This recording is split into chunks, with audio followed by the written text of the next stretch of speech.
Dulce, la base alienígena secreta. Algunas personas suelen mirar con espanto y miedo la metamorfosis evolutiva del ser humano. Un ejemplo de ello es la teoría de conspiración vinculada al pueblo de Dulce, esta pequeña comunidad rural en donde se cuentan extrañas historias relacionadas a una base subterránea que estaría ubicada debajo de la cadena de montañas rocosas de Archuleta Mesa. Mutilaciones de ganado, extrañas luces en el cielo, abducciones extraterrestres. El eco de estos hechos, narrados por múltiples testigos, ha polarizado muchas veces el interés de los entusiastas de lo paranormal en el lugar. Y Nuevo México, sin duda, se ha convertido en una tierra de intrincados enigmas, especialmente en relación a fenómenos como actividad extraterrestre. Cómplices de esta realidad no son solo la gran cantidad de avistamientos de objetos voladores no identificados, sino sobre todo la presencia masiva de bases militares que se dedican principalmente al desarrollo de tecnología aeronáutica.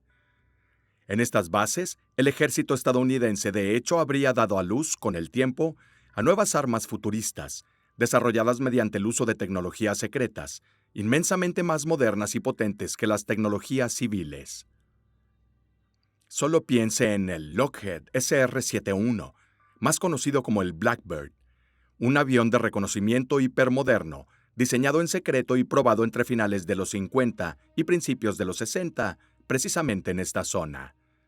No hay duda de que un avión de este tipo, en tiempos tan lejanos a la actualidad, pudo haber sido confundido con un objeto volador no identificado, por cualquier testigo que en esos años podría haber poseído un mínimo y limitado conocimiento de ingeniería aeronáutica. Pero las controvertidas y a veces sombrías historias del pueblo de Dulce también hacen sospechar que se está produciendo una cooperación que va más allá de lo que puede considerarse racionalmente comprensible. La base Dulce, los nuevos Illuminati. En solo 20 años, la industria de la aviación estadounidense ha sido capaz de evolucionar gracias al pleno desarrollo de la tecnología de motores de propulsión. A partir de los componentes de la Messerschmitt Me-262 Fighter Bomber alemán, un avión capaz de infundir terror en las flotillas aéreas aliadas durante la última fase de la Segunda Guerra Mundial. En el desarrollo de estas armas, la comunidad ufológica siempre ha hecho una pregunta. ¿Cómo fue posible dar este salto tecnológico en tan poco tiempo? Entre las posibles respuestas a la pregunta, la ingeniería inversa se ha planteado repetidamente, como se sospecha en el caso de Roswell. Sin embargo, para continuar con esta discusión, necesitamos dar varios saltos al pasado. Estas historias, que a los ojos de muchos pueden parecer pura ciencia ficción, tienen sus raíces en un periodo mucho más remoto que los hechos relacionados con el incidente de Roswell. Ya en la década de 1930, había historias sobre los choques imaginarios de extrañas máquinas voladoras, que, tras rápidas inspecciones por parte de la milicia, fueron transportadas a bases secretas por los gobiernos, para ser estudiadas y de alguna manera reproducidas. Un ejemplo de ello es la historia sobre el accidente ovni de Vernate, que tuvo lugar en Italia en 1933 durante la dictadura de Benito Mussolini.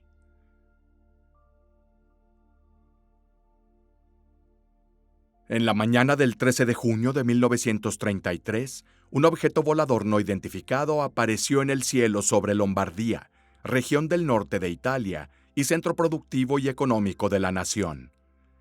La aeronave se estrelló en un campo aislado cerca del pueblo pequeño de Vernate, en la provincia de Varese.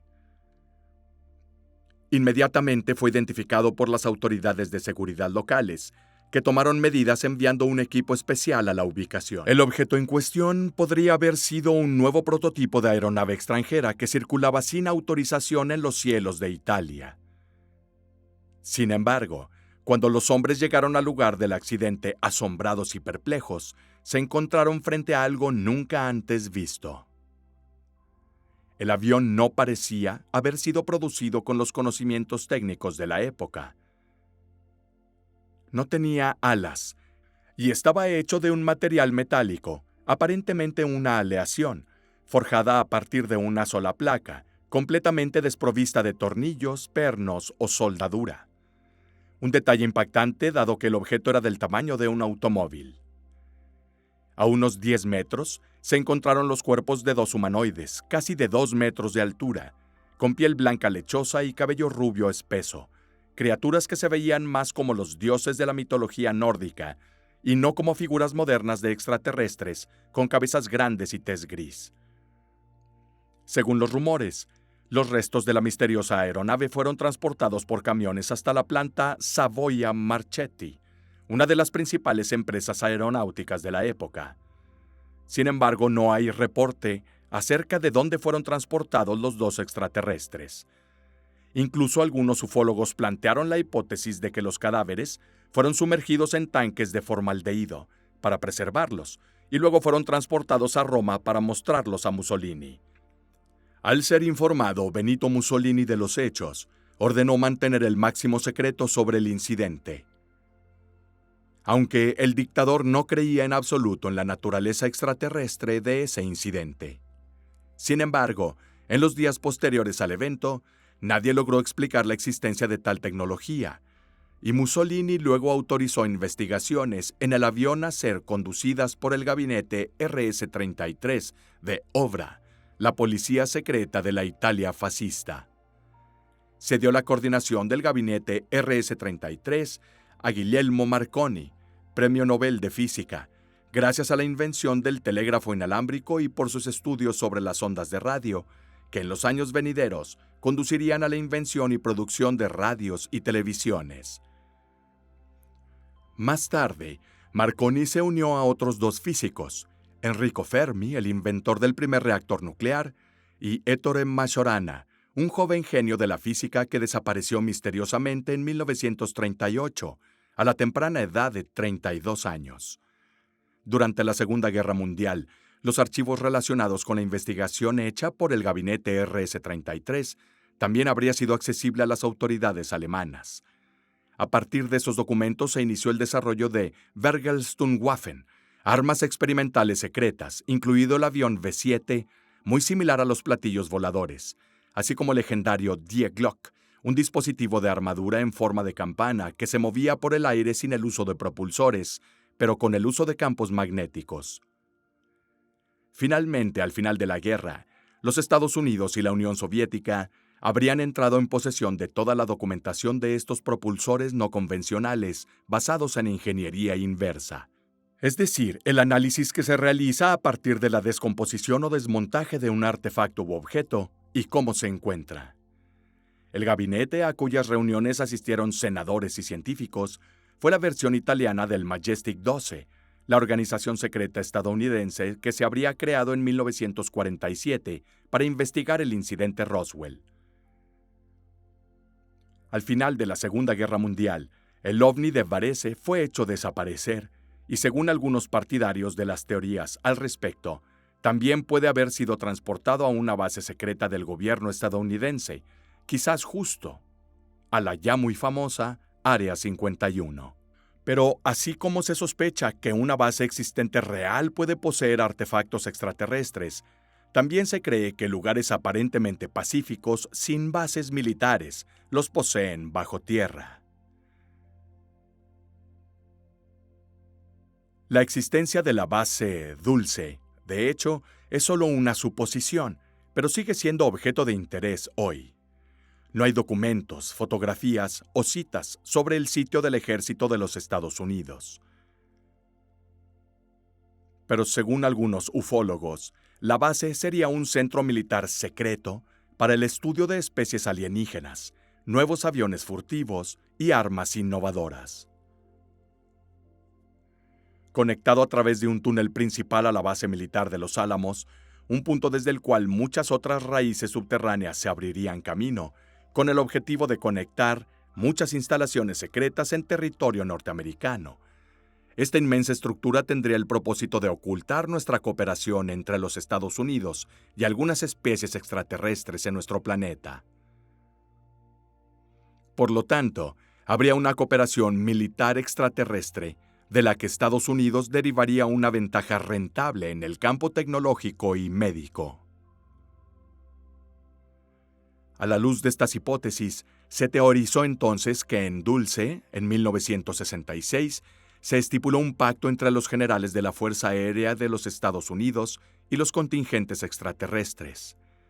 Este supuesto pacto, llamado Ley Platón, estaría de alguna manera ligado al aumento de los casos de mutilación animal en Nuevo México y presuntos secuestros extraterrestres en Estados Unidos. Dulce es un pequeño pueblo nacido a finales del siglo XIX, cuando el gobierno de Estados Unidos ordenó a los apaches que se asentaran en esos parajes naturales, que luego se convertiría en parte de la Reserva Jicarilla. Sus pocos habitantes vivieron en paz durante muchos años. Si bien la región siempre había estado sujeta a fenómenos inexplicables y característicos, como los continuos avistamientos de luces en el cielo nocturno y las leyendas indígenas sobre seres extraños que deambulaban por la mesa. Durante 100 años y más, estas historias se mantuvieron solo como simples cuentos de campamento, perfectos para pasar una noche alrededor del fuego y saltar de miedo al menor susurro del viento. Sin embargo, a partir de finales de la década de los 70, comenzarían a ocurrir fenómenos siniestros e inexplicables con frecuencia exponencial en Dulce, convirtiendo rápidamente este remoto pueblo en el epicentro de una de las mayores teorías conspirativas del siglo pasado. Todo comenzó una mañana, cuando un granjero fue a ver cómo estaba su rebaño de vacas en el recinto donde estaban pastando. Entre muchos animales, había uno que yacía sin vida en el suelo. El granjero se acercó para entender lo que pasaba, pero nada podría haberlo preparado para esa visión escalofriante. Uno de los animales estaba acostado de lado. Tenía cortes limpios en la carne de su hocico y a lo largo de su cuerpo, como hechos con bisturí. Sus órganos sensoriales y sexuales parecían haber sido removidos quirúrgicamente, mientras que los órganos internos habían desaparecido, como si algo lo hubiera succionado dejando un cadáver vacío. El granjero se convenció de inmediato que no podía haber sido un ataque de otro animal, porque ningún depredador habría sido capaz de reducir a la bestia a ese estado, sobre todo sin dejar el menor rastro. El dueño de la finca decidió contactar a la policía del condado de Río Arriba, quienes al principio no se interesaron por el caso, pero a raíz de este primer informe, otros granjeros en las siguientes semanas también reportaron varias, múltiples mutilaciones de animales, todos con las mismas características. Todos tenían cortes limpios, la extirpación de órganos internos y ningún rastro de depredadores en el piso. Los ciudadanos aterrorizados de Dulce comenzaron a preguntarse quién o qué estaba detrás de estos actos brutales. Después de un tiempo, la policía local finalmente decidió investigar el fenómeno. La tarea fue asignada al oficial Gabriel Valdés, convencido de que detrás de aquellos hechos no había ningún monstruo, sino simplemente un maníaco o una persona decidida a crear pánico entre la población local. Pero cuando el oficial se dirigió a algunas de las fincas afectadas, al ver el estado de los cuerpos de los animales mutilados, inmediatamente entendió que algo inexplicable estaba pasando. Los cuerpos no parecían haber sido operados quirúrgicamente. Los cadáveres estaban completamente desangrados, pero no había rastros de sangre en el suelo. La tierra alrededor del animal estaba ligeramente quemada, pero el descubrimiento más extraño se refería a los únicos moretones que tenían los cadáveres. Después de un análisis cuidadoso, no parecían haber sido causados por un depredador, como un coyote o felino, sino por una caída desde una altura de alrededor de 50 pies. El agente Valdés llegó incluso a afirmar que encontró dentro de uno de los cadáveres el cuerpo de un pequeño ser híbrido, que según su testimonio, tenía características físicas humanas, bovinas y reptilianas. Ante estas increíbles declaraciones, sus compañeros de comisaría solo pensaban que Valdés se dejaba influir cada vez más por las viejas leyendas de los nativos, y los detalles aterradores que describía aparecían en los ojos de los más escépticos como pura invención, provocada por una mente que poco a poco fue perdiendo contacto con la realidad. Sin embargo, pronto el caso escaló y por primera vez se habló de participación extraterrestre. Todo cambió cuando a mitad de la noche, una joven pareja de novios se presentó en la comisaría diciendo que habían escapado por poco de una abducción extraterrestre. Era medianoche y la joven Jerry Julian y su novio se habían detenido a mirar las estrellas a lo largo de una carretera cerca de La Mesa. Notaron un cuerpo celeste que se movía rápidamente en el cielo. Luego comenzó a acercarse a ellos. Sin embargo, a medida que se acercaba, se dieron cuenta de que no era una esfera de luz, sino un avión muy similar a uno de los platillos voladores que se podía ver en las películas de ciencia ficción. El objeto aterrizó no muy lejos del automóvil, y dos pequeños extraterrestres grises con grandes cabezas salieron. La pareja los miró con miedo, pero cuando los seres grises los notaron, comenzaron a moverse rápidamente hacia ellos. La pareja saltó al auto y se alejó antes de que pudieran alcanzarlos. De vuelta en casa, no podían creer lo que acababan de ver, y por primera vez, Jerry Julian entendió que las leyendas que su abuela nativa americana le contaba de niña eran, de hecho, la realidad. Esos seres que bajaron del cielo y que se habían refugiado en La Mesa durante milenios, escondiéndose la mayor parte del tiempo de los ojos humanos, existió realmente. Jerry y su novio no fueron los únicos en esos años que reportaron extraños sucesos en las inmediaciones de Archuleta Mesa. Así, entre los aproximadamente 3,000 habitantes de la comunidad, la creencia de que algo aún más misterioso se escondía bajo sus pies comenzó a regarse como pólvora. Muchos llegaron a declarar que habían escuchado ruidos metálicos provenientes del subsuelo, como si máquinas gigantes estuvieran trabajando, causando fuertes terremotos como temblores en el suelo cuando se activaban. Siguiendo estos desarrollos iniciales de la historia, un personaje clave que trató de entender completamente lo que estaba sucediendo en el área, sin duda era Paul Bennowitz, un hombre de negocios de Arizona que a principios de los años 80 fue el portavoz de la teoría sobre una base secreta en Dulce. Durante la década de 1970, Bennowitz se convirtió en miembro de la Organización de Investigación de Fenómenos Aéreos de Arizona, o APRO, un grupo civil de investigación de ovnis, y estaba particularmente interesado en la mutilación del ganado. El 20 de abril de 1979, el hombre fue a una reunión pública sobre el tema, organizada por el fiscal estadounidense Robert Thompson y el senador Harrison Schmitt. En la reunión, Bennowitz conoció al oficial Gabriel Valdés y habló por primera vez sobre los misteriosos eventos que estaban teniendo lugar alrededor del pueblo de Dulce. Después de esta breve charla, Bennowitz quedó tan impactado por las declaraciones de Valdés que decidió iniciar un estudio autofinanciado sobre los diversos fenómenos que ocurrieron repetidamente después de días o semanas aterrorizando a la población. Al principio decidió centrar su investigación en la cercana base de la Fuerza Aérea de Kirtland, y Bennowitz comenzó a filmar luces extrañas cerca de los edificios y grabando señales de radio inusuales. También intentó ponerse en contacto con la oficina de prensa de la base, pero fue totalmente ignorado. Posteriormente, el investigador comenzó a publicar sus primeros artículos, en los que aseguraba que bajo Archuleta Mesa se ocultaba una especie de estructura secreta y que los militares eran los responsables directos de ello. Pero cuando el 6 de mayo de 1980, la Policía Estatal en Cimarrón, Nuevo México, recibió un informe de una mujer que se hacía llamar con el nombre ficticio de Myrna Hansen, las cosas dieron un giro. Myrna contó una historia que contenía todos los elementos que Bennowitz buscaba: visitantes interplanetarios, luces en el cielo y, sobre todo, mutilaciones bovinas.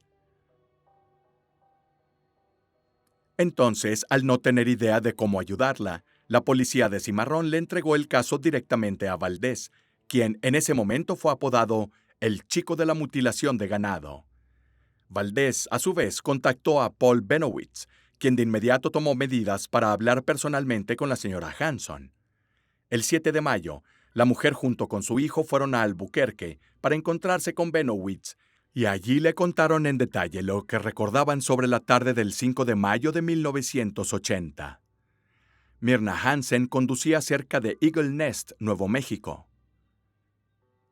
Cuando ella y su hijo, que presenciaron ese evento, vieron dos enormes objetos silenciosos del tamaño de aeronaves flotando en el cielo. Una luz blanca los cegó, y desde ese momento, los dos sufrieron un episodio de falta de tiempo y perdieron parte de sus recuerdos de lo sucedido.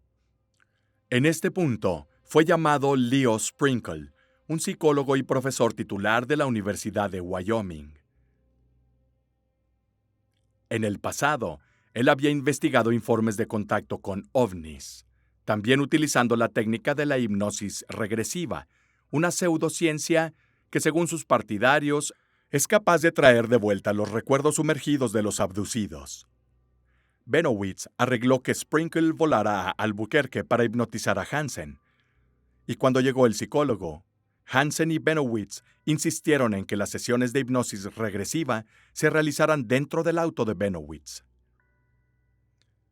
que para la ocasión tenía sus ventanas cubiertas con una gruesa lámina de aluminio para evitar interferencias de entidades extraterrestres.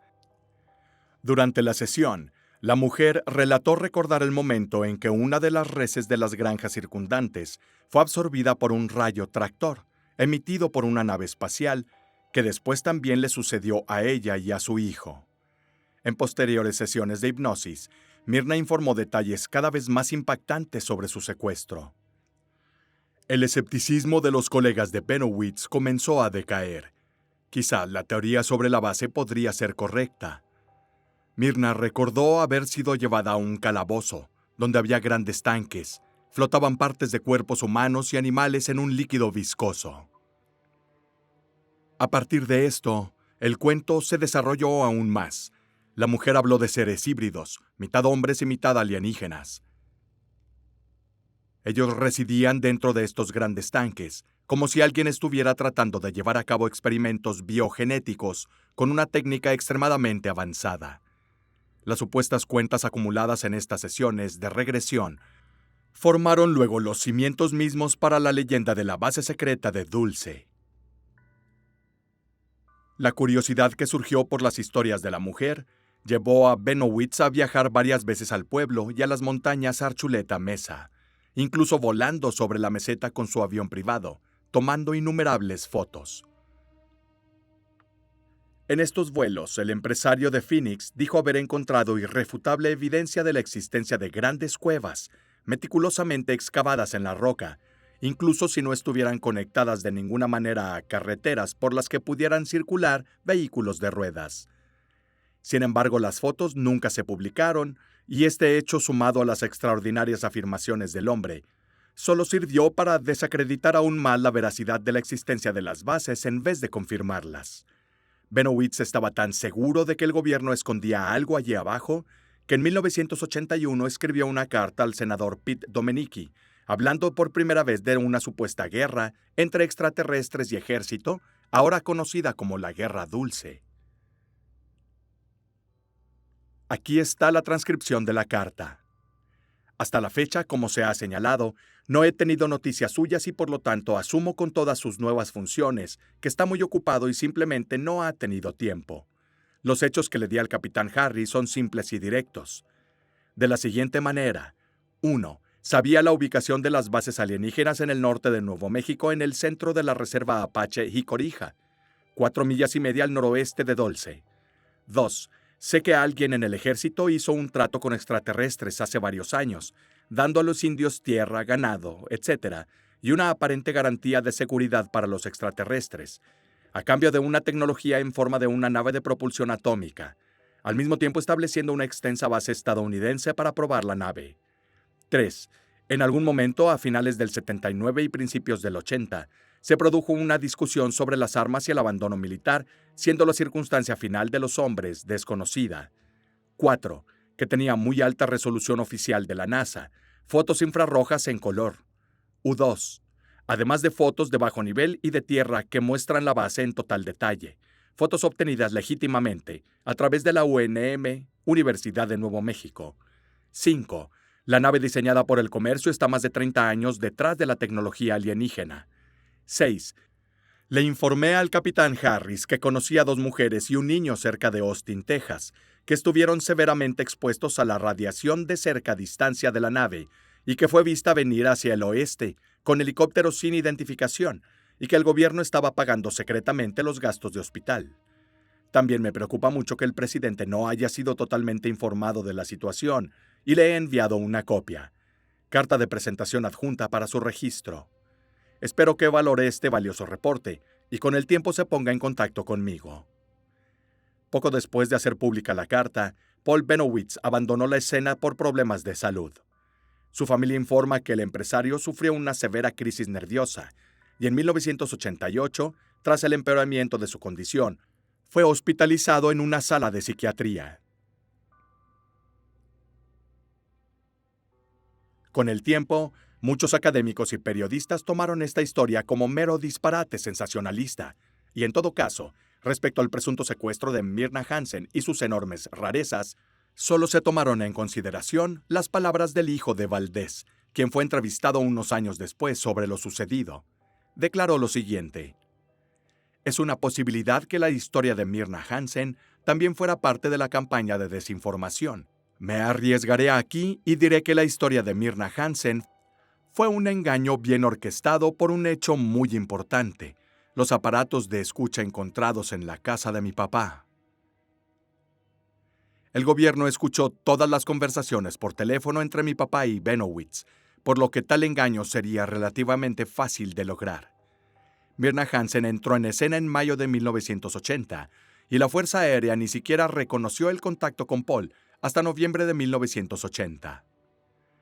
Aunque esta evidencia apenas puede ser vista como circunstancial, explicaría muchas cosas, y cómo y por qué ocurrieron durante la década de 1980, según lo que sabemos actualmente. Además, gracias a la información, el interés en la base secreta de Dulce se desvaneció lentamente, al menos hasta mediados de los 90, cuando llegaron dos personajes adelantados, hablando en primera persona sobre lo que habían visto dentro del complejo secreto. El primero en hacerlo público fue Thomas Costello, un ex empleado de la Fuerza Aérea de Estados Unidos. Costello dijo que era fotógrafo en la base de la Fuerza Aérea Nellis, en Nevada, antes de ser transferido a la Fuerza Aérea en Dulce, a principios de 1970, donde se le asignó la gestión de la enorme vigilancia del sistema de la estructura subterránea. En las entrevistas que Thomas publicó, afirmó que la base había sido construida por el ejército, pero que tanto humanos como formas de vida extraterrestres operaban dentro de ella. La estructura, compuesta de 7 niveles, tenía áreas prohibidas en los pisos inferiores, en donde militares tenían estrictamente prohibido bajar. Allá abajo, las criaturas extraterrestres realizaban pruebas genéticas en conejillos de indias y humanos con el objetivo de dar vida a criaturas híbridas. Un verdadero infierno en la Tierra que el gobierno de los Estados Unidos sabía que existía pero no pudo detener. Todo esto habría explicado la enorme cantidad de mutilaciones de ganado y el alto número de desapariciones que ocurrieron a lo largo de los años en Nuevo México. Costello también habría hablado en repetidas ocasiones de grandes túneles subterráneos que servían para conectar otras bases subterráneas secretas, administradas por extraterrestres y humanos, que se extendían como una telaraña sobre todo el territorio de Estados Unidos. Pero esto representa solo la punta del iceberg del testimonio del ex soldado. Para entender aún mejor y ascender sus difíciles palabras, nos basamos en un pequeño extracto de una entrevista que revela el funcionamiento de la estructura y habla de órganos que operan dentro de ella. Escuché que la base Dulce se inició en 1937-38 por los ingenieros del ejército, agrandado con los años. El trabajo más reciente se completó entre el 65 y 66 para conectar túneles al sitio de Page Base, una de las instalaciones subterráneas más antiguas. La base de 4 esquinas se llama Periga. La mayoría de los nativos americanos, los indios que viven en esa zona, saben de la base y nos podrían hablar de las formas de vida subterráneas que frecuentemente son vistas cerca de sus comunidades. Según varios trabajadores de mantenimiento de alto nivel, parte de ella fue destruida por dispositivos nucleares en los años 60, Hay secciones como los túneles del transbordador que fueron formados por una máquina tuneladora avanzada que deja las paredes del túnel lisas. Las paredes terminadas en esos tubos parecían vidrio negro pulido. La naturaleza comenzó las cavernas. Los humanoides reptilianos Draco utilizaron esas cavernas y túneles por siglos. Más tarde, a través de los planes de Rand Corporation, se amplió repetidamente. Las cavernas originales incluían cuevas de hielo y manantiales de azufre que los alienígenas encontraron perfectos para sus necesidades. Las cavernas de Dulce rivalizaban en tamaño con las cavernas de Carlsbad, entre las más grandes y profundas del mundo, con varias cuevas que solo podrían ser exploradas por espeleólogos profesionales. Algunos reptoides son nativos de este planeta. El elenco gobernante de extraterrestres es de reptilianos. Los seres beige o blancos se llaman Draco. Otros seres reptilianos son verdes y algunos marrones. Eran una raza antigua en la Tierra que vivía bajo tierra. Pudo haber sido uno de los seres draconianos que tentaron a Eva en el jardín del Edén. Los reptoides se consideran correctamente terra nativos. Quizás son los que llamamos los ángeles caídos. Los grises trabajan y están controlados por los Draco. Hay otros seres de piel gris que no están aliados con Draco. Como yo era el técnico superior de seguridad en esa base, tenía que comunicarme con ellos a diario. Si había algún problema que involucrara cámaras de seguridad o de video, yo era el que llamaban. Era el elenco de trabajo reptiliano el que normalmente hacía el trabajo físico en los niveles inferiores de Dulce. Las decisiones que involucraban a ese elenco generalmente las tomaban los Draco blancos. Cuando los trabajadores humanos causaron problemas al elenco de trabajo, los reptoides fueron al jefe draconiano blanco y el Draco me llamó. A veces se sentía como si fuera un problema sin fin. Cuando era necesario, la intervención se convertía en una herramienta vital. El mayor problema eran los trabajadores humanos, que deambulaban tontamente cerca de las áreas prohibidas de la sección Alien.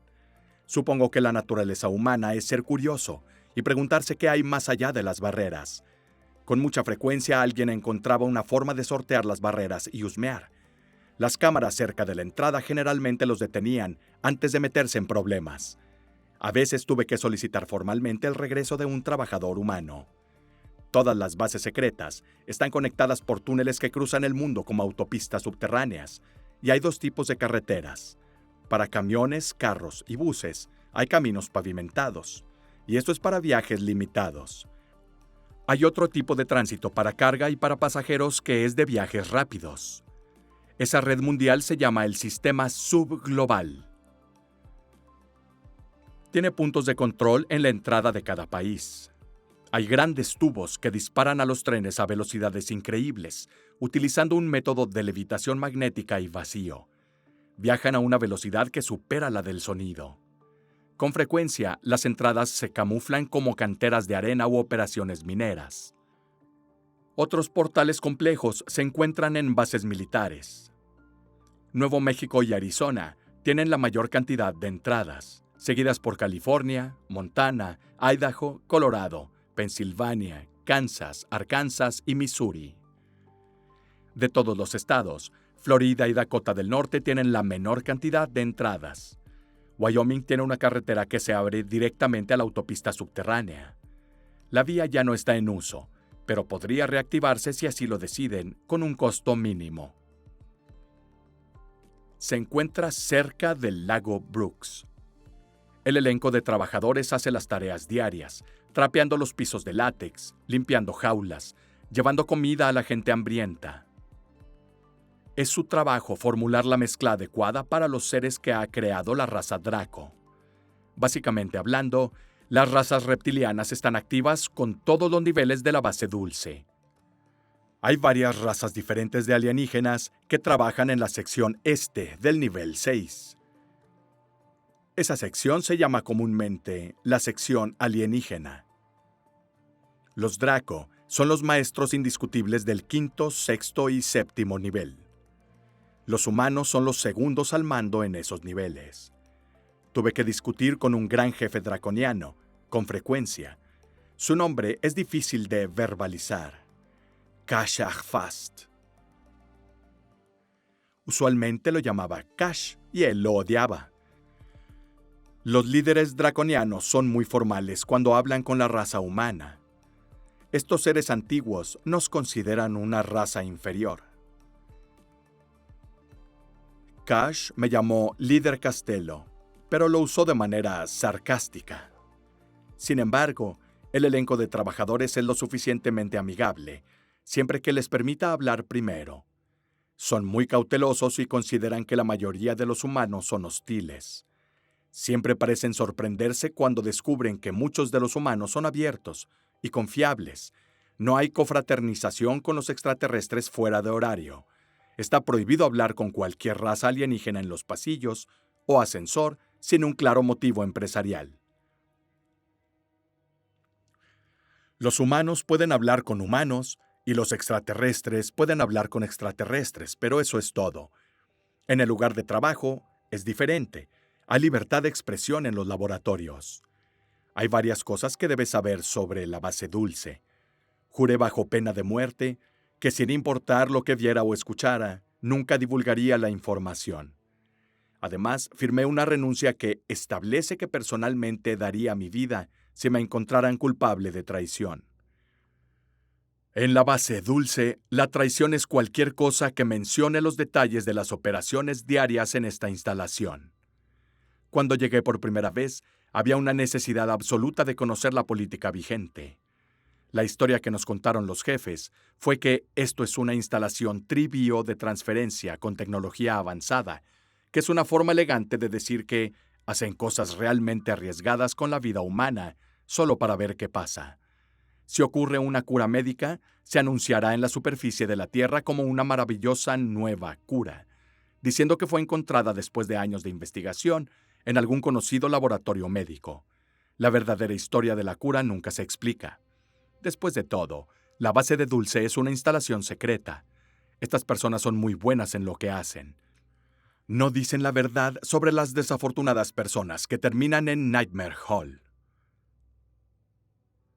Trabajé con extraterrestres. Con eso en mente, debes tener la idea del secreto y la seguridad en ese lugar. Sí, sé que este no era el lugar de trabajo habitual de un hospital, pero al principio compré el paquete completo. El intercomunicador de los ascensores me recordaba a diario que este sitio hacía pruebas médicas y de drogas avanzadas para curar la locura. Por favor, nunca hable con los reclusos, pueden destruir años de trabajo. Soy sensato cuando los médicos dicen, no les hables. ¿Quién era yo para destruir esa delicada situación? Pero un hombre, de alguna manera, me llamó la atención. Dijo repetidamente que él era George S. y que había sido secuestrado. Estaba seguro de que alguien lo buscaba. No sé por qué se quedó en mi mente. Descubrí que estaba recordando su rostro, pensando que seguro no parecía ni sonaba loco. Convencí a un amigo mío, un policía, para que investigara al tipo, diciéndole que debía encontrarlo y tenía curiosidad. No mencioné la base en absoluto. Fue una sensación repugnante cuando la computadora confirmó que George S. estaba desaparecido. Lo que es peor, que los policías pensaron que era solo otro tipo que se cansó de la rutina diaria y se fue. Ese fue el comienzo. ¿Yo soy el que hizo sonar el silbato? No. El lunes siguiente busqué a George, pero ya no estaba. No había registros que explicaran lo que le sucedió. Fue otro oficial de seguridad que vino a mí diciendo que él y algunos trabajadores del laboratorio querían una reunión conmigo fuera de servicio. La curiosidad me invadió y dije, está bien. Esa noche aparecieron unos 9 hombres. Dijeron que sabían que se estaban arriesgando a que los entregara, pero que querían mostrarme algunas cosas que debería ver. Uno por uno, me mostraron registros que probaban que muchos reclusos estaban desaparecidos. Había recortes de periódicos e incluso fotos que habían introducido de contrabando en la base. Pude ver el miedo en sus rostros mientras hablaban. Un hombre dijo que preferiría perder la vida por intentarlo que perder el alma por no hacer nada en absoluto.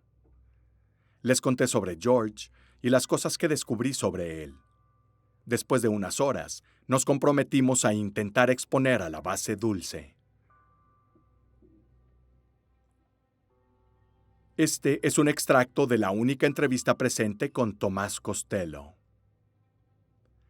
Al año siguiente, el hombre desapareció en el aire, y su nombre no apareció en cualquier otro artículo o documento. Además de estas palabras, no se reportó ninguna otra evidencia tangible para determinar la veracidad de sus afirmaciones, tan así que muchos hoy creen que la figura de Tomás Costello forma parte de un engaño, ingeniosamente creado para alimentar la especulación sobre las teorías. En cualquier caso, seres como los Draco, capaces de relacionarse con humanos, parecen compartir cierto parecido con extraterrestres reptilianos, que aparecen en la serie de televisión Visitantes, que en esos años era muy popular en todo el país y que pudo haber servido de base para conformar los cuentos de Costello. Pronto, sin embargo, otro hombre entraría en escena, trayendo consigo igualmente intrincadas y siniestras teorías. Obviamente estamos hablando de Phil Schneider. En 1995, Philip Schneider, un geólogo que, de igual forma que Tomás Costello, afirmó haber trabajado para la defensa estadounidense dentro de la instalación secreta ubicada en el subsuelo de Archuleta Mesa, y conocer la existencia de otras 129 bases subterráneas secretas presentes en lugares subterráneos de América del Norte, decidió dar un paso al frente. Durante 1995, Schneider realizó innumerables conferencias en varias ciudades de Estados Unidos, relatando en detalle su experiencia directa y advirtiendo a los presentes de una gran conspiración que el gobierno federal había perseguido desde 1954. El año en que, según sus palabras, el entonces presidente Eisenhower supuestamente entró en un pacto de colaboración con entidades extraterrestres, dando vida a un programa oculto al que Washington asignó aproximadamente el 25% del Producto Interno Bruto de la nación cada año, lo que llamó el presupuesto negro. Este programa sirvió para el desarrollo de armas de alta tecnología, investigación y tecnología médica, y el desarrollo de una intrincada red de vigilancia y control sobre ciudadanos. Phil no tuvo una vida fácil. Sufría de múltiples problemas como dolor de espalda crónico, osteoporosis y esclerosis múltiple. De vez en cuando tenía que usar muletas, aparatos ortopédicos para todo el cuerpo, una bolsa de orina, catéter, pañales y una silla de ruedas. Le faltaban 2 dedos de la mano izquierda y tenía una cicatriz que le bajaba desde la parte superior de la garganta hasta justo debajo de su ombligo, y otra cicatriz corría de lado a lado debajo de las costillas. Aún estos enormes obstáculos no le impidieron llevar a cabo su misión. Schneider solía comenzar sus conferencias especificando que también conocía él mismo el peligro que se cernía sobre él y su familia al exponer y divulgar esta difícil información, y que muchos de sus colegas que tenían la intención de hablar habían sido asesinados. Sus muertes se hicieron pasar por suicidios. No obstante, insistió en que amaba demasiado a su país como para permanecer en silencio, y estaba dispuesto a aceptar su destino porque en su corazón sintió que tenía que decirle a la gente lo que estaban haciendo los militares. Luego de esta aclaración, el hombre comenzó a contar su vida y las diferentes experiencias que ganó a lo largo de años de servicio, llegando incluso a hablar de un presunto tiroteo entre humanos y extraterrestres, que tuvo lugar durante las excavaciones en el subsuelo de Archuleta Mesa. Excavaciones que supervisó Schneider y en las que obtuvo todas las cicatrices de su cuerpo. En cuanto a la guerra de Dulce, Schneider sostuvo que en agosto de 1979, durante la ampliación de la base, las obras habían comenzado a sufrir retrasos por problemas relacionados con la perforación de una capa de roca. La estructura fue excavada debajo de la esquina suroeste de Archuleta Mesa, donde el terreno de los estudios realizados fue muy fácil de perforar. Pero, inexplicablemente, cada vez que el equipo de perforación intentaba ir más allá de cierta profundidad, fueron testigos de que la maquinaria se apagó sin motivo aparente. En un esfuerzo por entender qué sucedía, Schneider y un guardaespaldas de los Boinas Verdes decidieron descender con una grúa hasta el pozo de perforación. Descendieron unas decenas de metros hasta llegar a una cueva. Inmediatamente notaron que esta cueva no era como las otras, de origen natural. Las paredes eran extrañamente lisas. Schneider supo de inmediato que alguien lo había excavado antes, pero quién había sido era un completo misterio para él y su colega.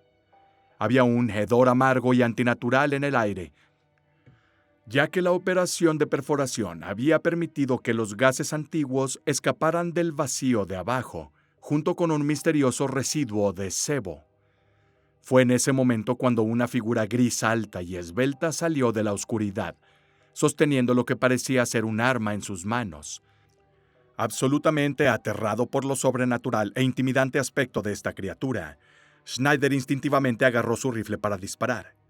Los tiros impactaron contra la criatura, hiriéndolo mortalmente, pero lo peor no había pasado, y sin la menor advertencia, 2 alienígenas más surgieron de la oscuridad detrás de ellos. Retrocediendo hasta la grúa y disparando salvajemente, Schneider nuevamente logró darle a otro de los 2 grises, solo para que el otro usara su arma contra él en represalia. Schneider fue instantáneamente consumido por una misteriosa luz azul y sintió una gran sacudida de electricidad explotar a través de su cuerpo, dejándolo inconsciente en el suelo. Cuando volvió en sí, se encontró en los brazos de un par de sus compañeros. Decenas de boinas verdes llegaron a lo que pronto sería un verdadero tiroteo con las entidades extraterrestres dentro de la cueva. A su regreso a la superficie, Schneider fue examinado de urgencia por médicos, quienes encontraron graves daños en la mano y el pie izquierdos. Fue como si un rayo muy poderoso hubiera atravesado al hombre, quemándolo por dentro y obligándolo a optar por una amputación inmediata de las extremidades.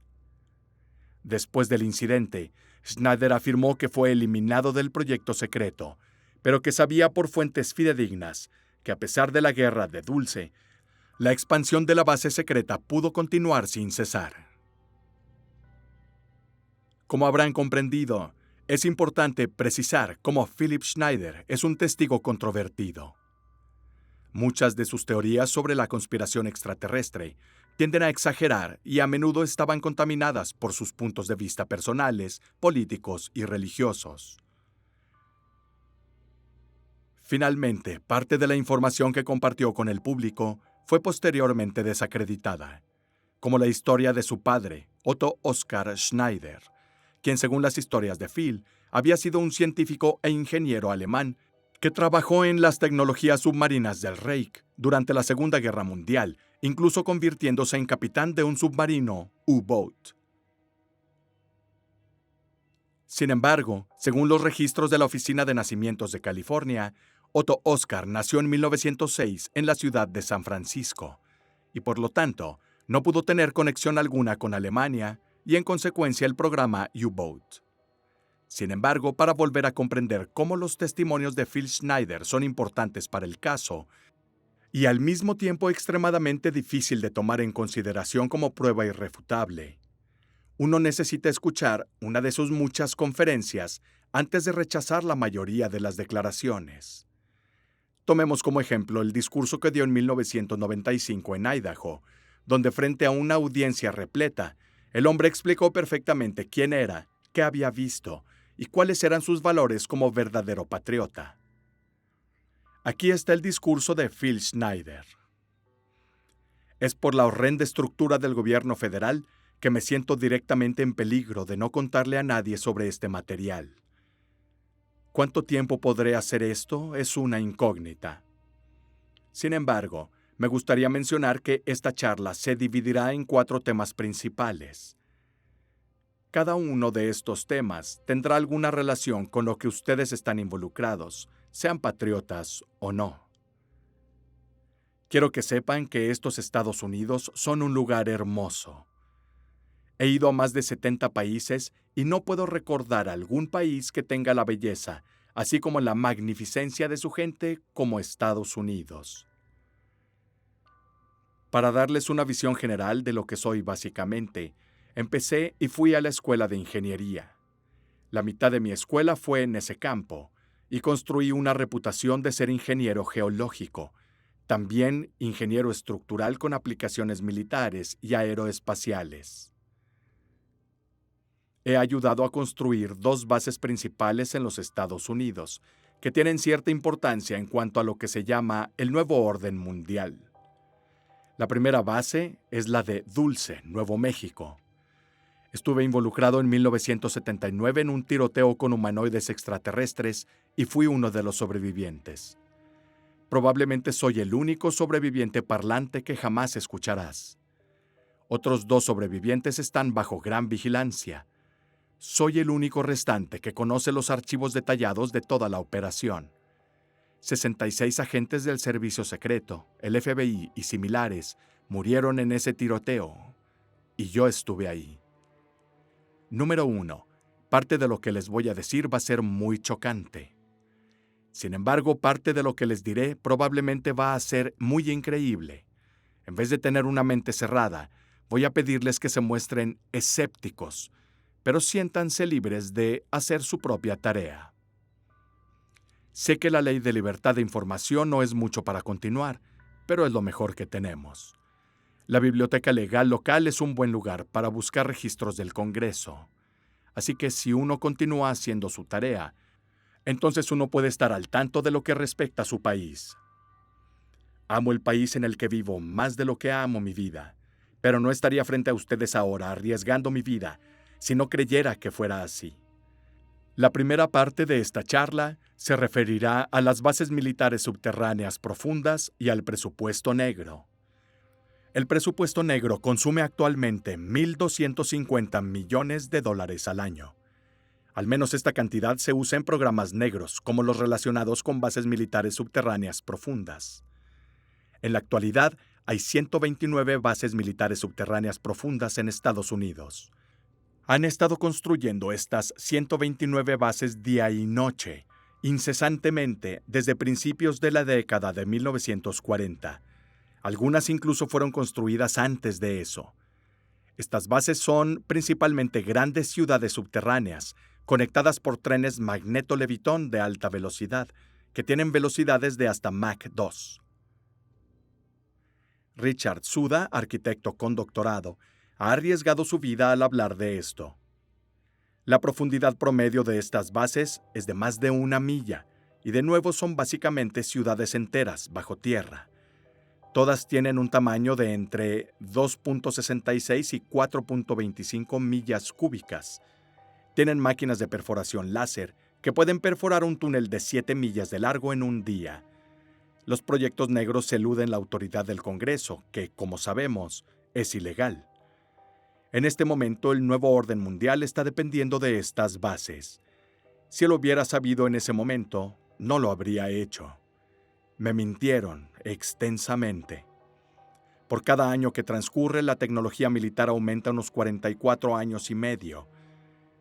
Es por esto que es fácil entender que allá por 1943 fueron capaces de crear a través del uso de tecnología de tubos de vacío una nave que literalmente podría desaparecer de un lugar y aparecer en otro. Mi padre, Otto Oskar Schneider, luchó en ambos lados de la guerra. Originalmente era capitán de un submarino y fue capturado y repatriado en los Estados Unidos. Estuvo vinculado con diferentes tipos de asuntos, tales como la bomba A, la bomba H y el experimento Filadelfia. Inventó una cámara de alta velocidad que tomó fotografías de las primeras pruebas atómicas en la isla Bikini, el 12 de julio de 1946. Tengo fotografías originales de esa prueba, y las fotos también muestran ovnis que huyen del lugar de la bomba a gran velocidad. La isla Bikini en ese momento estaba infestada de ellos, especialmente bajo el agua, y los nativos tenían problemas con sus animales que eran mutilados, como los de la población de Dulce en los años 70 y 80. En ese tiempo, el general MacArthur sintió que la próxima guerra sería con extraterrestres de otros mundos. De todos modos, mi padre sentó las bases con los teóricos sobre el experimento Filadelfia, así como otros experimentos más. ¿Qué tiene eso que ver conmigo? Nada. más que el hecho de que él era mi padre. No estoy de acuerdo con lo que hizo del otro lado, pero creo que tuvo muchas agallas para venir aquí. Era odiado en Alemania. Había una recompensa de 1.000.000 en oro a cualquiera que lo matara. Obviamente, no lo consiguieron. De todos modos, volvamos a nuestro tema, bases subterráneas profundas. En 1954, bajo la administración de Eisenhower, el gobierno federal decidió eludir la Constitución de los Estados Unidos y formar un tratado con entidades extranjeras. Se llamó el Tratado Greada de 1954, que básicamente hizo el acuerdo de que los extraterrestres involucrados podrían tomar algunas vacas y probar sus técnicas de implantación en algunos seres humanos, pero que debían dar detalles sobre las personas involucradas. Lentamente, los alienígenas cambiaron el trato hasta que decidieron que no lo cumplirían en absoluto. En 1979, esta era la realidad y ocurrió el tiroteo en Dulce por accidente. Participé en la construcción de una adición a la base militar subterránea profunda en Dulce, que es probablemente la base más profunda. Baja 7 niveles y más de 2,5 millas de profundidad. En ese momento en particular habíamos perforado 4 agujeros distintos en el desierto e íbamos a unirlos y volar grandes secciones a la vez. Mi trabajo consistía en bajar por los pozos para revisar las muestras de roca y recomendar el explosivo apropiado. Mientras me dirigía hacia allá, nos encontramos en medio de una gran caverna que estaba llena de extraterrestres del espacio exterior, también conocidos como grises grandes. Disparé a 2 de ellos. En ese momento había 30 personas allá abajo. Como 40 más bajaron después de que esto comenzó, y todos ellos fueron asesinados. Habíamos sorprendido a toda una base subterránea de extraterrestres existentes. Más tarde descubrimos que habían estado viviendo en nuestro planeta durante mucho tiempo, quizás 1.000.000 de años. Esto podría explicar mucho lo que hay detrás de la teoría de los antiguos astronautas. De todos modos, me dispararon en el pecho con sus armas, que eran como cajas azules en su cuerpo, que me hicieron un agujero y me dieron una desagradable dosis de radiación de cobalto. He tenido cáncer por eso. No me interesé realmente en la tecnología ovni hasta que empecé a trabajar en el Área 51 al norte de Las Vegas. Después de unos 2 años recuperándome del incidente de 1979, volví a trabajar para Morrison y Knudson y otras empresas. En el Área 51 estaban probando todo tipo de naves espaciales peculiares. ¿Cuántas personas aquí están familiarizadas con la historia de Bob Lazar? Era un físico que trabajaba en el Área 51, tratando de descifrar el factor de propulsión en algunas de esas aeronaves. Estoy muy preocupado por la actividad del gobierno federal. Han mentido al público, han bloqueado a los senadores y se ha negado a decir la verdad en temas extraterrestres. Puedo seguir y seguir. Puedo decirte que estoy bastante descontento. Recientemente conocí a alguien que vivía cerca de donde yo vivía en Portland, Oregon. Trabajó en Gunderson Steel Fabrication, donde fabrican vagones de ferrocarril. Ahora, conocí a este tipo durante la mayor parte de los 30 años, y era más bien un tipo tranquilo. Vino a verme un día emocionado. Dijo que estaban construyendo carros de prisioneros. Él estaba nervioso. Gunderson, dijo, tenía un contrato con el gobierno federal para construir 107.200 vagones de ferrocarril de longitud completa, cada uno con 143 pares de grilletes. Hay 11 subcontratistas en este proyecto gigante. Supuestamente, Gunderson obtuvo más de 2 millones por el contrato. Otros equipos de acero están involucrados. Me mostró uno de los vagones en los patios ferroviarios en el norte de Portland. Estaba en lo correcto. Si multiplicas 107.200 por 143 por 11, resulta en unos 15 millones. Esta es probablemente la cantidad de personas que no están de acuerdo con el gobierno federal. Ya no puedes votar a ninguna de estas personas para que dejen el cargo. Nuestra actual estructura de gobierno es la tecnocracia, no democracia, y es una forma de feudalismo. No tiene nada que ver con la República de los Estados Unidos. Estas personas son impías y han legislado la oración en las escuelas públicas. puedes recibir una multa de hasta $100,000 y 2 años de prisión por orar en la escuela. Creo que podemos hacerlo mejor. También creo que el gobierno federal está ejecutando la táctica de esclavizar a la gente de los Estados Unidos. No soy muy buen orador, pero seguiré diciendo la verdad hasta que alguien ponga una bala en mí, porque vale la pena hablar con un grupo como este sobre estas atrocidades.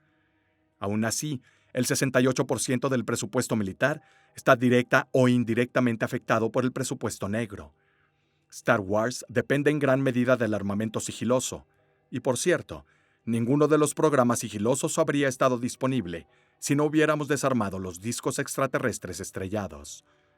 Algunos de ustedes podrán preguntarse qué está transportando el transbordador espacial. Grandes lingotes de metales especiales que se muelen en el espacio y no se pueden producir en la Tierra. Necesitan el vacío cercano del espacio exterior para ser producidos. Ni siquiera se nos dice nada cercano a la verdad. Creo que los funcionarios del gobierno nos han lanzado por el desagüe, las acciones y los barriles. Hasta hace varias semanas fui empleado del gobierno de Estados Unidos, con un factor de autorización Royal Light 38, uno de los más altos del mundo. Creo que el programa Star Wars está ahí únicamente para actuar como un amortiguador y evitar un ataque alienígena. No tiene nada que ver con la Guerra Fría, que solo fue un juego para juntar dinero de toda la gente. ¿Para qué? Toda la mentira fue planeada y ejecutada durante los últimos 75 años. Hay más de 64,000 helicópteros negros en Estados Unidos. Por cada hora que pasa, hay uno en construcción. ¿Es este el uso adecuado de nuestro dinero? ¿Para qué necesita el gobierno federal 64,000 helicópteros tácticos si no están tratando de esclavizarnos? Dudo que todo el ejército necesite 64,000 en todo el mundo. Dudo que todo el mundo necesite tantos. Hay 157 aviones furtivos F-11-7A cargados con LIDAR y radar de imágenes mejoradas por computadora. Pueden verte caminando de una habitación a otra cuando vuelan sobre tu casa. Ven objetos en la casa desde el aire, con una variación límite de 1 pulgada a 30,000 millas. Así de preciso es eso. Ahora, trabajé en el gobierno federal durante mucho tiempo y sé exactamente cómo manejan sus negocios. El gobierno federal ahora ha inventado un dispositivo sísmico. Soy geólogo y sé de lo que hablo. Con el terremoto de Kobe en Japón, no hubo onda de pulso como en un terremoto normal. Ninguna. En 1989 hubo un terremoto en San Francisco. Y tampoco hubo una onda de pulso con ese. Es un dispositivo de Tesla que se está utilizando para propósitos malvados. Los programas de presupuesto negro han subvertido la ciencia tal como la conocemos. Miren el SIDA, inventado por el Laboratorio Nacional de Ordenanzas en Chicago, Illinois, en 1972. Era un arma biológica para ser utilizada contra el pueblo de Estados Unidos. La razón por la que sé esto es que he visto la documentación de la Oficina de Servicios Estratégicos, que por cierto sigue en funcionamiento hasta el día de hoy a través del CDC en Atlanta. Utilizaron las secreciones glandulares de animales, humanos y humanoides alienígenas para crear el virus. Estos humanoides alienígenas con los que el gobierno se codea son las peores noticias. No hay absolutamente defensa alguna contra sus gérmenes. Ninguna. Son un arma biológica de terribles consecuencias. Cada extraterrestre en el planeta necesita ser aislado. Saddam Hussein mató a 3,5 millones de kurdos con un arma biológica similar. ¿Nosotros, la gente de este planeta, merecemos esto? No, claro que no, pero no estamos haciendo nada al respecto. Cada momento que desperdiciamos estamos perjudicando a otras personas en el planeta. Ahora mismo me estoy muriendo de cáncer que contraje por mi trabajo para el gobierno federal. Podría vivir 6 meses, y puede que no. Les diré una cosa, si sigo hablando como lo hago, tal vez Dios me dará la vida para hablar hasta la saciedad. Romperé todas las leyes que sean necesarias para hablar hasta la saciedad. 11 de mis mejores amigos en los últimos 22 años han sido asesinados. 8 de los asesinatos fueron llamados suicidios. Antes de hablar a Las Vegas, llevé a un amigo a Joshua Tree, cerca de 29 Palms. Conduje hacia las montañas para llegar a Needles, California, y me seguían 2 camionetas del gobierno, cada una con un par de ocupantes. Uno de ellos tenía una Uzi. Sabía exactamente quiénes eran. He hablado 19 veces y probablemente he llegado a 45,000 personas. Bueno, me adelanté y me detuve en medio de la carretera. Ambos fueron a cada lado de mí y bajaron por un barranco. Corté mi tarjeta de seguridad y se la devolví al gobierno, diciéndoles que si me iban a amenazar, como de hecho estoy, iba a subir 140,000 páginas de documentación a Internet sobre la estructura del gobierno y todo el plan. Ya he comenzado esa tarea. En el discurso de Phil Schneider hay realmente una cantidad impresionante de información. Desde teorías de conspiración hasta el nuevo orden mundial. Desde el presupuesto negro hasta el experimento Filadelfia. Todo en una vertiginosa sucesión de conjeturas y declaraciones que hacen muy difícil entender cuáles fueron las motivaciones del gobierno, pero sobre todo, ¿por qué entidades extraterrestres están realizando tal operación en nuestro planeta? Entonces, una vez más, las teorías masivas presentadas, pero sin tener alguna confirmación de pruebas concretas y tangibles, hacen que las historias que gravitan alrededor del pueblo de Dulce y Archuleta Mesa sean difíciles de aceptar. No obstante, Phil estaba destinado a convertirse en un verdadero símbolo para los investigadores, ufólogos y teóricos de la conspiración. Lo fue en vida y lo siguió siendo tras su muerte, ocurrida menos de un año después de pronunciar su discurso. El 17 de enero de 1996, Phil Schneider fue encontrado muerto en su casa de Wilsonville, Oregón. La causa oficial de su muerte fue dictaminada como suicidio, aunque según algunos informes hubo indicios de tortura en su cuerpo. Muchos de sus partidarios creían que los representantes de la inteligencia de Estados Unidos simplemente eliminaron a Schneider porque sabía demasiado, una teoría que incluso Schneider había predicho varias veces en sus discursos. Además, los rumores se referían a un supuesto informe policial, según el cual Schneider fue asesinado a tiros por unos agentes que se presentaron en su domicilio para hacer frente a una gran cantidad de impuestos impagos y multas. Durante la entrevista con los agentes, Phil supuestamente comenzó a actuar de manera amenazante, para luego tomar un arma y apuntar hacia ellos. El policía que se sentía en peligro no tuvo más remedio que disparar primero, hiriendo de muerte a Schneider. Pero como haya sucedido al momento de su muerte, el hombre ya estaba muy mal de salud. El misterio envuelve la muerte de Phil Schneider, y nadie puede saber con seguridad si esas increíbles historias eran veraces a la realidad o simples invenciones de su mente. Aunque el hombre nunca se contradijo en sus discursos y se mantuvo fiel a una sola versión de la historia, muchos estudiosos han demostrado que sus informes estaban empañados por exageraciones e inexactitudes. Como cuando afirmó que el primer ataque al World Trade Center involucraba el uso de armas nucleares tácticas, lo cual fue negado. Al mismo tiempo, sin embargo, sus partidarios creen que ha proporcionado pruebas suficientes para probar su honestidad, una de las cuales serían las cicatrices en su cuerpo. Si bien las inconsistencias objetivas en las historias de Phil se explican simplemente afirmando que el gobierno de Estados Unidos reescribió la historia de la familia Schneider para socavar su credibilidad y convertirlo en un mentiroso a los ojos del mundo. Esta es la última pieza de la historia.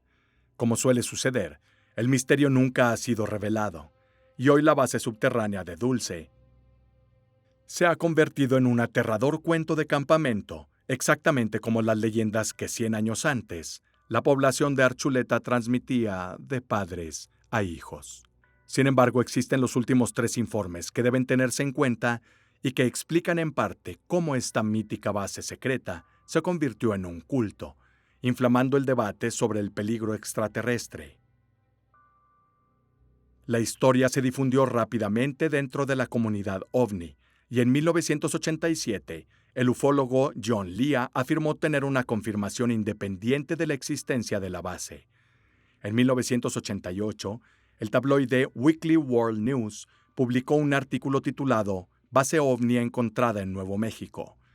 Afirmó que los malvados invasores de otro sistema solar han establecido una base subterránea secreta en las escarpadas montañas del norte de Nuevo México, para poder intercambiar conejillos de indias humanos por extraños experimentos genéticos. El artículo de Weekly World News usó una supuesta cita de Leonard Stringfield, un ufólogo, como fuente de sus afirmaciones. Al enterarse de la historia, Stringfield protestó: "Nunca he leído tal distorsión de los hechos en mi vida". El politólogo Michael Barkin, profesor emérito de Ciencias Políticas en la Escuela Maxwell de Ciudadanía y Asuntos Públicos de la Universidad de Syracuse, escribió que las instalaciones subterráneas de misiles de la Guerra Fría en la región dieron a los rumores una plausibilidad superficial, haciendo de la historia de la base Dulce una leyenda atractiva dentro del mundo ovni. Según Barkin, las afirmaciones de experimentos con abducidos y tiroteos entre los extraterrestres y la Fuerza Delta colocaron la leyenda de Dulce muy lejos de los informes más salvajes de bases subterráneas secretas. Finalmente, vecinos de Dulce aseguran haber visto nuevos ovnis, luces en movimiento y otras actividades inexplicables en la zona, que sin embargo, con el paso de los años, se ha transformado en una zona con pocas posibilidades económicas, a un destino turístico para los amantes del misterio. Además, prueba de ello son las palabras de Tai Vishanti, presidente del Consejo Legislativo de los Jicarillas, un grupo de apaches que viven en el suroeste de Estados Unidos. Dijo que adoptó la noción de la base Dulce para estimular el turismo en el área, y de hecho en 2016, la ciudad fue sede de la conferencia OVNI Base Dulce en el casino del hotel local. Por lo tanto, nadie puede decir con certeza si Archuleta Mesa tiene el mayor secreto de la historia de la humanidad en su subsuelo.